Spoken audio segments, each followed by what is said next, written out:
Hello friends, स्वागत है आप सभी का सी बिबिकल आर्ट्स क्लास में। 2024 बोर्ड परीक्षा में आप नागरिक शास्त्र का कॉपी कैसे लिखेंगे, आज के इस वीडियो में पूरा डिटेल में सही जानकारी दोस्तों आपको बताने वाले हैं। ऐसे लिखोगे तो पूरा नंबर मिलेगा। कैसे लिखना है कॉपी, आज के इस वीडियो में पूरा डिटेल में बता देंगे, क्योंकि बहुत लोग कमेंट आ रहा था कि जो है कॉपी कैसे लिखे। सवाल बहुत लोग का ज़्यादा था कि कॉपी कैसे लिखा जाए बोर्ड के पेपर में। तो चलिए आपको बता देते हैं कि बोर्ड की कॉपी में आपको जो है कैसे प्रेजेंट करना है, ताकि जो है एग्जामिनर आपको पूरा नंबर दे दे। मैं आपको बहुत डिटेल में अच्छे से समझाने वाला हूँ विथ एग्जाम्पल के माध्यम से। दोस्तों यहाँ पे देखिए, जैसे एक मॉडल पेपर ले लेते हैं और इसके माध्यम से जो है मैं आपको समझाने वाला हूँ। सबसे पहले यहाँ पे जो प्रारूप इसका है, आप यहाँ पे देख लीजिए प्रारूप किस प्रकार से पूछा जाता है। तो ऑलरेडी मैं बता चुका हूँ जो है कि कैसे जो है कितने शब्दों में क्वेश्चन का आंसर देना है, लेकिन एक बार फटाफट देख लेते हैं। जो आपका बहुविकल्पीय पे सवाल होता है तो नॉर्मल आपको जैसे यहाँ पे दिया गया है कि यहाँ पे एक सवाल है, इसका 4 ऑप्शन, इसमें एक सही होगा तो आपको इसमें से एक टिक करना होगा। ठीक है, इस प्रकार से बहुविकल्पीय हो जाएगा।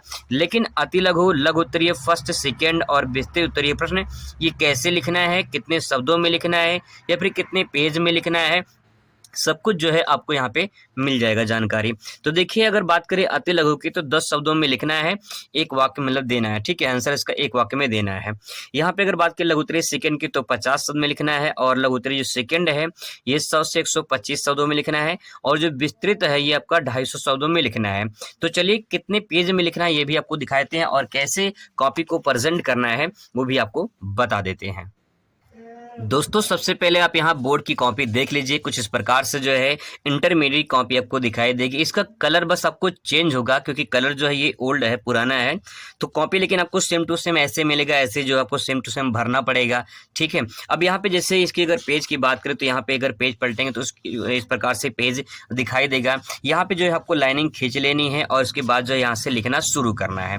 ठीक है, तो अब जो है यहाँ पे एक एग्जाम्पल के तौर पर आपको बताते हैं किस प्रकार से अपने जो है बहुविकल्पीय प्रश्न का उत्तर देना है। तो चलिए, एक छोटा सा यहाँ पे क्वेश्चन बैंक का मॉडल पेपर ले लेते हैं, और यहाँ पे देखिए जैसे यहाँ पे सवाल पूछा गया है। पहला सवाल यहाँ पे है बहुविकल्पीय, और इसमें जो सवाल कहा गया है, इसमें कहा गया है कि निम्न में से किसने सर्वप्रथम खुले द्वार की नीति अपनाई थी। तो 1 नंबर का सवाल है, इसको जो है कैसे लिखना है कॉपी में। देखिए, यहाँ पे बहुविकल्पीय प्रश्न लिखना है, इसके बाद एक लाइन गैप कर देना है, फिर इसके बाद जो है साफ सुथरा कॉपी लिखना है। कॉपी जितना स्पष्ट लिखेंगे, जितना अच्छे से लिखेंगे, साफ सफाई से लिखेंगे, उतना ही बढ़िया आपको नंबर मिलता है। ठीक है, तो यहाँ पे देखिए कोई मिस्टेक नहीं करना है, काटपीट ज़्यादा नहीं करना है। यहाँ पे लिखना है प्रश्न उत्तर नंबर 1। आप उत्तर संख्या भी लिख सकते हो, प्रश्न संख्या भी लिख सकते हो, कोई दिक्कत नहीं है, जो भी आप लिखना चाहते हैं। इसके बाद दोस्तों यहाँ प्रश्न उत्तर नंबर 1 लिखने के बाद, क्योंकि यहाँ पे प्रश्न उत्तर नंबर ये 1 है तो 1 लिखना है आपको, और उसके बाद जो है यहाँ 1 का पहला सही है। तो यहाँ पे देखिए इसका आंसर जो है यहाँ पे पहला सही है, तो यहाँ पे पहला लिख के चेन लिख के उसके बाद टिक कर देना, बस और कुछ नहीं करना है। मैं आपको बता चुका हूँ टाइम मैनेजमेंट के बारे में। तो बहुविकल्पीय जो सवाल हैं, एक क्वेश्चन आपको 1 मिनट लगाना है, आपको इतना लिखना है और इतना लिखना है। ठीक है, तो इतना लिखने में आपको 1 मिनट से ज़्यादा नहीं लगेगा, 1 मिनट से कम ही लगेगा। तो अगर टाइम को ध्यान रख के करेंगे तो आपका पूरा क्वेश्चन भी सॉल्व हो जाएगा और पूरा नंबर भी आपको मिल जाएगा। इसके बाद दोस्तों ध्यान रखना है कि जब दूसरा क्वेश्चन लिखेंगे तो कम से कम 1 लाइन की गैप यहाँ पे कर देंगे, ताकि जो है ये पहला वाला क्वेश्चन, दूसरा क्वेश्चन स्पष्ट दिखाई दे।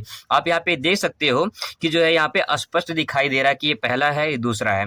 एक बात और कर सकते हैं, आप चाहो तो इस क्वेश्चन का आंसर जो यहाँ पे सेंटर में भी लिख सकते हो, कोई दिक्कत नहीं होगा। ठीक है, लेकिन किनारे से लिखेंगे तो कोई दिक्कत ये भी नहीं होगा, दोनों सही है। इसके बाद तो आपको जो दूसरा क्वेश्चन लिखना है तो 1 लाइन गैप होना चाहिए।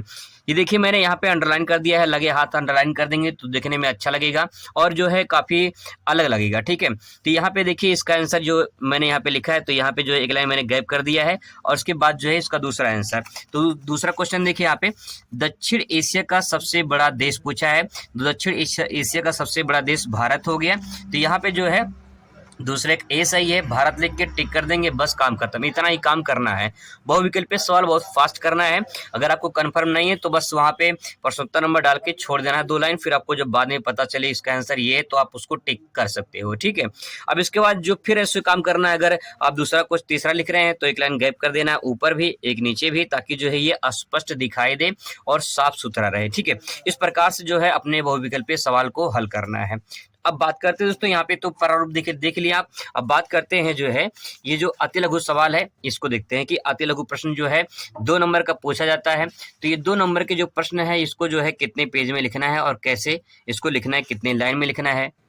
देखिए आपके सामने अति लघु का प्रारूप यहाँ पे आ चुका है। अब देखिए यहाँ पे सवाल पूछा गया है, सवाल है कि एनपीटी का पूरा नाम क्या है। तो एनपीटी का पूरा नाम जो है यहाँ पे लिखना है। तो यहाँ पे देखिए इसका नाम लिखेंगे। यहाँ पे छोटा सा एक जो है ध्यान रखेंगे, बात और आपको बता दें कि क्वेश्चन जो यहाँ पे दिया रहता है ना, इसी क्वेश्चन से आप जो है एक हेडिंग बना सकते हैं। जब आप हेडिंग में आंसर देंगे तो आपका आंसर पूरा परफेक्ट होगा। जैसे यहाँ पे एनपीटी का पूरा नाम लिखा है, तो यहाँ पे एनपीटी का पूरा नाम इस प्रकार से यहाँ पे लिखेंगे, एनपीटी का पूरा नाम, और इसके लिखेंगे न्यूक्लियर नॉन प्रोलिफरेशन ट्रीटी। ठीक है, इसको हिंदी में बोलते हैं परमाणु अप्रसार संधि। तो यहाँ पे हिंदी इंग्लिश लिख के, अगर आपको इंग्लिश में लिखना नहीं आता इस प्रकार से, तो आप ऐसे भी लिख सकते हैं कि न्यूक्लियर नॉन प्रोलिफरेशन ट्रीटी, परमाणु अप्रसार संधि। इतना लिख के बस काम खत्म, बस इतना ही लिखना है और कुछ नहीं करना होता है। ठीक है, तो यहाँ पे देखिए जो है इस प्रकार से लिख के आप काम करेंगे। अब इसके बाद दोस्तों ध्यान रखेंगे एक बात और, कि जब आप दूसरा प्रश्न लिखेंगे इसका, तो कम से कम 2 लाइन छोड़ देंगे, ताकि जो ये वाला क्वेश्चन ये वाला क्वेश्चन दोनों अलग दिखाई दे। आपके सामने देख लीजिए, क्योंकि एग्जामिनर इतनी कॉपी फास्ट चेक करते हैं, आपको पता भी नहीं चलेगा, है ना। आप 3 घंटे 15 मिनट में कॉपी लिखते हैं, एग्जामिनर 1 मिनट में कॉपी चेक करता है। तो इसलिए सोच समझ के आपको जो है आंसर देना है, और साफ सुथरे अच्छे तरीके से राइटिंग थोड़ा सा बना के लिखेंगे तो ज्यादा फायदा आपको होगा। इसके बाद दोस्तों आपको यहाँ पे देखिए प्रश्नोत्तर नंबर मैंने जब अगला लिखा है तो 2 लाइन गैप कर दिया है। फिर जब इसका आंसर लिखा है तो नीचे भी मैंने गैप कर, ताकि जो है मिक्स ना हो, सटे ना और स्पष्ट दिखाई दे। तो क्वेश्चन नंबर 12 हो गया। क्वेश्चन नंबर 12 आपके सामने यहाँ पे देखिए है कि जो है वैश्वीकरण का क्या अर्थ है। मैंने आपको बताया था कि क्वेश्चन से ही पहले हेडिंग बना लीजिए। तो पूछा है वैश्वीकरण का क्या अर्थ है, तो हेडिंग बन जाएगा वैश्वीकरण, क्योंकि वैश्वीकरण के बारे में पूछा गया है। तो दोस्तों यहाँ पे देखिए वैश्वीकरण हेडिंग डाल दिया मैंने, छोटा से यहाँ पे अंडरलाइन कर देंगे लगे हाथ। ठीक है, उसी पेन से ही, स्केल वगैरह लगाने की जरूरत नहीं पड़ेगी आपको, हाथ से कर दीजिए। ठीक है, और इसके बारे में लिखेंगे, क्या लिखेंगे, किसी राष्ट्र की अर्थव्यवस्था का विश्व की अर्थव्यवस्था के साथ समन्वय स्थापित करना वैश्वीकरण कहलाता है। बस इतना लिखना है, पूरा नंबर आपको इसमें मिल जाएगा। यही दोस्तों सही तरीका है कॉपी लिखने का, और अगर आप ऐसे लिखते हो कॉपी को तो पूरा नंबर आपको पक्का जरूर मिलेगा। इसमें वो सिंपल है, इसके बारे में ऑलरेडी समझा चुका हूँ कि वैश्वीकरण किसे कहते हैं। अब बात करते हैं इस प्रकार से, देखिए अगला क्वेश्चन, जब यहाँ पे अगला क्वेश्चन पूछेगा तो आपको क्या करना है, वही फिर रूल अपनाना है यहाँ पे, कि आपको छोटा से यहाँ पे गैप कर देना है, 2 लाइन कम से कम जो है आपको यहाँ पे गैप कर देना है, ताकि जो है आपका आंसर जो है वो अलग दिखाई दे। इसके बाद दोस्तों आप यहाँ पे देखेंगे, कॉपी में आपको दिखा दे रहा हूँ, थोड़ा सा मैं और जूम मतलब थोड़ा सा और यहाँ पे दिखा देता हूँ आपको।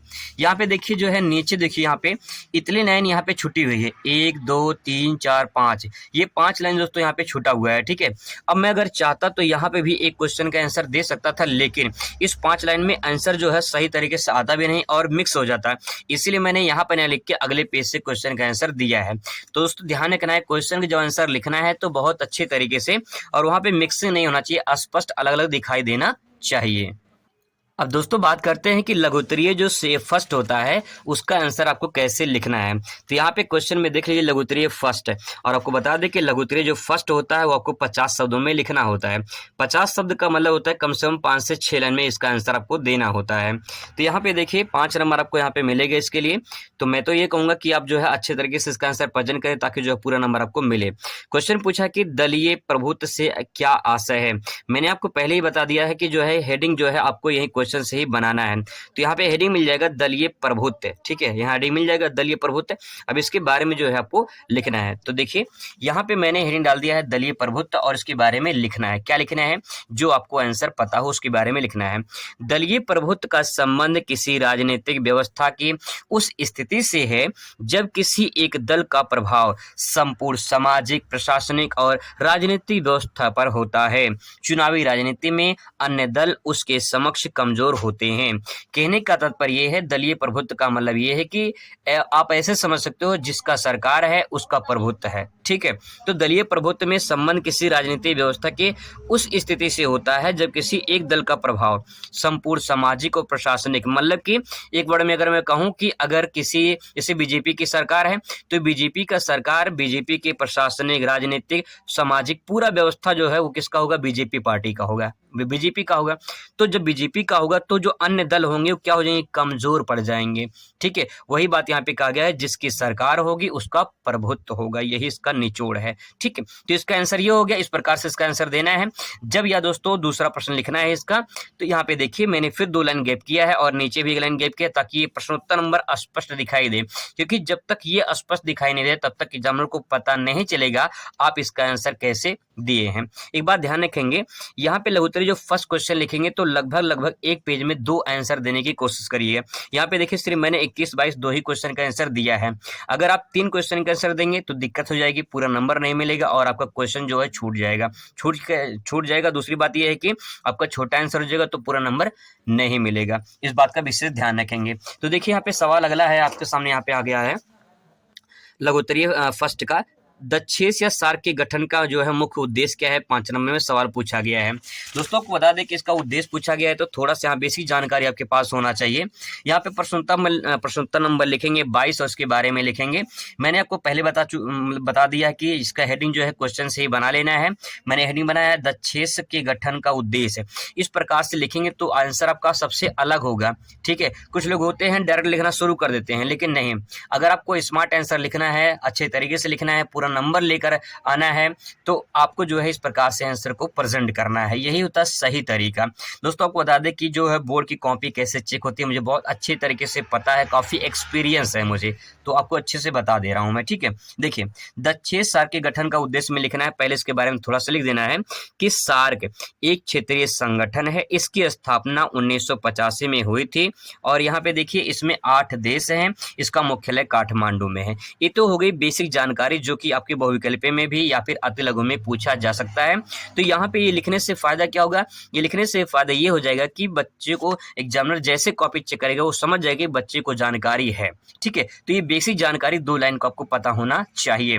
अब इसके बाद इसके यहाँ लिखेंगे कि इसके निम्नलिखित उद्देश्य हैं। उद्देश्य लिखने के बाद यहाँ पे डैश कर देंगे, 1 लाइन छोटा सा गैप कर देंगे और उसके बाद जो है यहाँ पे आंसर लिखेंगे। इसका आंसर लिखते समय देखिए कई तरीके हैं, आप चाहो तो जो है अगर आपके पास जगह है वहां पे तो आप चाहो तो इसका आंसर जो है एक ही लाइन छोड़ करके दे सकते हो, नहीं तो आप यहाँ पे जो है गैप नहीं करना है, ऐसे भी आप लिख सकते हो, कोई दिक्कत नहीं होगा।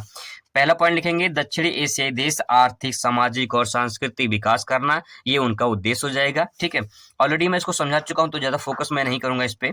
दूसरा है कि दक्षिणी एशियाई क्षेत्र में निवास करने वाले जनता के कल्याण तथा उसके जीवन स्तर को ऊंचा उठाना, ये होगा दूसरा पॉइंट। तीसरा है कि अन्य विकासशील देशों के साथ सहयोग में वृद्धि करना। ये 3 पॉइंट अगर आप लिख देते हैं तो आपको उद्देश्य पूरा हो जाएगा और जो है पूरा नंबर आपको मिल जाएगा।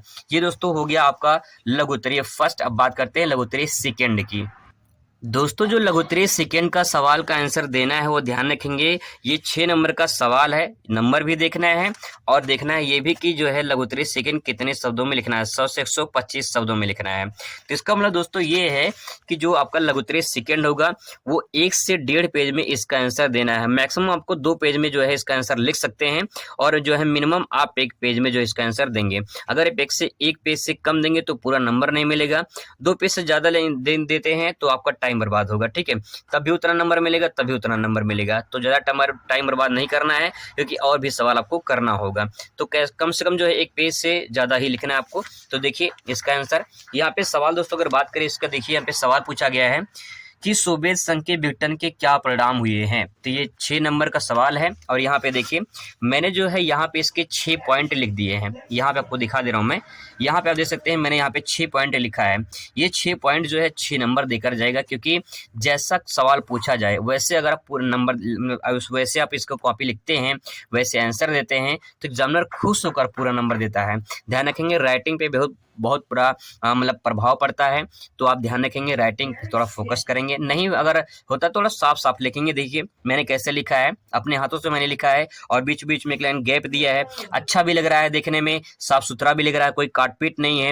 एग्जामिनर खुश होकर नंबर देगा। दोस्तों यही होता है कि सही तरीके से कॉपी लिखना। बताने वाले बहुत बताते हैं लेकिन एक्सपीरियंस नहीं है, बस किसी का देख लिया यूट्यूब पर और वही फिर यूट्यूब पे समझाने लगते हैं। मैं अपने एक्सपीरियंस के आधार पर बता रहा हूँ कि कैसे कॉपी लिखा जाता है, कि कॉपी कैसे चेक होती है अच्छे तरीके से मुझे पता है। ठीक है, अब देखिए इसका हेडिंग मैंने बताया था कि जो है हेडिंग आपको कहीं ढूंढने की जरूरत नहीं पड़ेगी।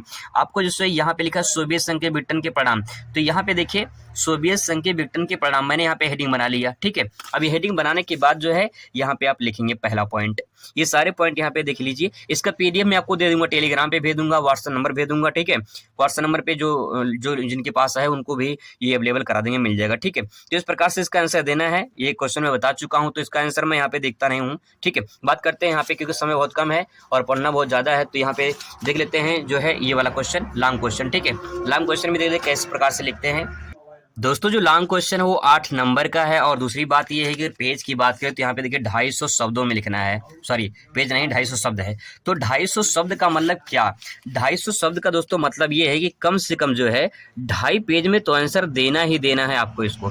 देखिए जैसे यहाँ पे पूछा गया है ना वैसे लिखना है, तब जाके आपका जो है 100 में से 90 प्लस आएगा। तो जब आप ऐसे लिखेंगे तो 90 प्लस पक्का आएगा, ठीक है। लिखने का तरीका पता होना चाहिए, सही तरीका कैसे लिखते हैं वो तरीका पता होना चाहिए। लिखते सभी लोग हैं, लेकिन सही तरीके का कैसे लिखते हैं ये आपको पता होना चाहिए, वही मैं आपको बता रहा हूँ।